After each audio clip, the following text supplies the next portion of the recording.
Python ഉപയോഗിച്ചിട്ടുള്ള ഒരു ചോദ്യം ചെയ്തു നോക്കാം. ഒരു സമപഞ്ചഭുജം നിർമ്മിക്കുന്നതിനുള്ള പൈത്തൺ പ്രോഗ്രാമും അത് പ്രവർത്തിപ്പിക്കുമ്പോൾ ലഭിക്കുന്ന ഔട്ട്പുട്ടും ഇവിടെ നൽകിയിട്ടുണ്ട്. ഇവിടെ നൽകിയിരിക്കുന്നത് പ്രോഗ്രാം കോഡുകളാണ്. അത് പ്രവർത്തിപ്പിക്കുമ്പോൾ ലഭിക്കുന്ന ഔട്ട്പുട്ടാണ് ഇവിടെയുള്ളത്. ഇനി ഇതിന് രണ്ട് മാറ്റങ്ങൾ വരുത്തുവാനാണ് പറഞ്ഞിട്ടുള്ളത്. ഒന്ന് പെൻ സൈസ് 5 എന്നുള്ളത്, അതുപോലെ കളർ ബ്ലൂ എന്നുള്ളത്. ഇത് രണ്ടും വേണ്ട സ്ഥാനത്ത് ചേർത്ത് കൊടുക്കണം. അങ്ങനെ ചേർത്ത് കൊടുത്തിട്ട് ഇവിടെ കാണുന്ന മാതൃകയിൽ ഔട്ട്പുട്ട് ലഭിക്കുന്ന പ്രോഗ്രാമായിട്ട് ഇതിനെ മാറ്റി എഴുതണം. അത് ചെയ്യുവാൻ വേണ്ടി ആപ്ലിക്കേഷൻസ് എന്നതിൽ ക്ലിക്ക് ചെയ്യുന്നു. പ്രോഗ്രാമിംഗ് എന്നതിന് നേരെ ഐഡിൽ 3 എന്നതിൽ ക്ലിക്ക് ചെയ്യുന്നു. നമുക്ക് പ്രോഗ്രാം ടൈപ്പ് ചെയ്യുന്നതിന് വേണ്ടി പുതിയ ഫയൽ എടുക്കേണ്ടതുണ്ട്. ഫയൽ, ന്യൂ ഫയൽ എന്നതിൽ ക്ലിക്ക് ചെയ്ത് എഡിറ്റിംഗ് ജാലകത്തിൽ വേണം നമ്മൾ നമ്മളുടെ പൈത്തൺ കോഡുകൾ ടൈപ്പ് ചെയ്ത് കൊടുക്കേണ്ടത്. ഇവിടെ പൈത്തൺ കോഡുകൾ ടൈപ്പ് ചെയ്ത് കൊടുക്കുന്നു. ഇനി ഇതിനെ പ്രവർത്തിപ്പിക്കണമെങ്കിൽ സേവ് ചെയ്യേണ്ടതുണ്ട്.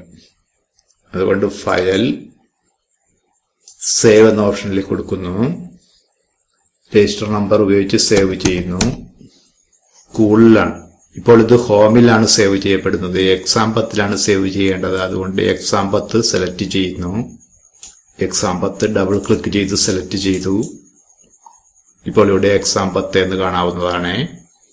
ഇനി സേവ് എന്നതിൽ ക്ലിക്ക് ചെയ്യുന്നു. ഇനി ഇതിനെ റൺ ചെയ്ത് നോക്കുന്നു. അതിനുവേണ്ടി റൺ എന്നതിൽ ക്ലിക്ക് ചെയ്യുന്നു. റൺ മൊഡ്യൂൾ എന്നതിൽ ക്ലിക്ക് ചെയ്യുന്നു. ഇപ്പോൾ ഇവിടെ പറഞ്ഞ രീതിയിലുള്ള ഔട്ട്പുട്ട് ലഭിച്ചു കഴിഞ്ഞു. ഇനി അതിനെ ഈ രീതിയിലേക്ക് മാറ്റി എഴുതണം. അതിനുവേണ്ടി ആദ്യം ചേർത്ത് കൊടുക്കേണ്ടത് പെൻ സൈസ് ആണ്. പെൻ സൈസ് 5 എന്ന് ഇവിടെ കാണുന്നത് ആദ്യം ചേർത്ത് കൊടുക്കണം.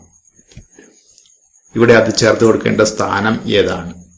ഫ്രം ടർട്ടിൽ ഇമ്പോർട്ട് സ്റ്റാർ എന്നതിന് ശേഷം ഇവിടെയാണ് അത് ചേർത്ത് കൊടുക്കേണ്ടത്. ഇവിടെ അത് ചേർത്ത് കൊടുക്കുന്നു. പെൻ സൈസ് 5 എന്ന് ചേർത്ത് കൊടുത്തു. ഫയൽ സേവ് ചെയ്തൊന്ന് പ്രവർത്തിപ്പിച്ചു നോക്കാം. ഫയൽ സേവ് ചെയ്യുന്നു. റൺ മൊഡ്യൂള് എന്നതിൽ ക്ലിക്ക് ചെയ്യുന്നു. മാറ്റം വരുത്തിയതിനനുസരിച്ച് പെൻ സൈസ് കൂടിയിട്ടുണ്ട്. ഇനി അടുത്തത് ഇവിടെ കാണുന്ന കളർ ബ്ലൂ എന്നത് ചേർത്ത് കൊടുക്കേണ്ട സ്ഥാനം നിശ്ചയിക്കണം. ഇവിടെ ശ്രദ്ധിക്കുക.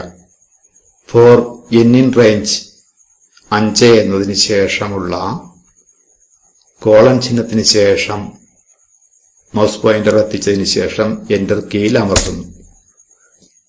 ഇവിടെയാണ് അത് ചേർത്ത് കൊടുക്കേണ്ടത്. അവിടെ അത് ചേർത്ത് കൊടുക്കുന്നു. ഫയൽ സേവ് ചെയ്യുന്നു. ഇനി റൺ എന്നതിൽ ക്ലിക്ക് ചെയ്യുന്നു. റൺ മൊഡ്യൂൾ എന്നതിൽ ക്ലിക്ക് ചെയ്ത് പ്രവർത്തിപ്പിച്ച് നോക്കുന്നു.